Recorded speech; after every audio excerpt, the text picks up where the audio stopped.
হরে কৃষ্ণ। এর আগের মিনি ব্লগে তোমরা দেখেছিলে যে আমি আমার জন্মদিনের শুরুটা করেছিলাম কৃষ্ণনগর ঠাকুরতলায় নৃসিংহপল্লীতে ভগবান নৃসিংহদেবের দর্শন দিয়ে, আর তারপর দুপুরে চলে এসেছিলাম মন্দিরে প্রসাদ পেতে আর রাধা মাধবের দর্শন নিতে। তবে প্রসাদ পাওয়ার পর রাধা মাধবের দর্শন নিতে যাওয়ার আগে চলে এসেছিলাম গোশালায় জন্মদিনে গোমাতাদের কাছ থেকে আশীর্বাদ নিতে। আর তোমরা যারা এর আগেও আমার ভিডিও দেখেছো তারা নিশ্চয়ই জানবে যে এই গোশালা আমার কাছে কতটা প্রিয়, কতটা শান্তির জায়গা।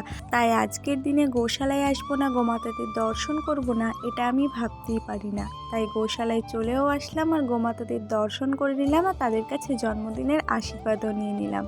আর এখন কিন্তু গোশালায় ভালোই ভিড় রয়েছে।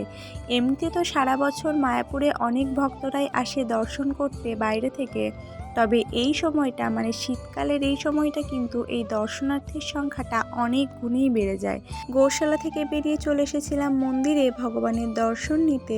রাধা মাধবের দর্শন ছাড়া, বিশেষত রাধারানীর দর্শন ছাড়া আমার এই দিনটা কিন্তু একেবারেই অসম্পূর্ণ।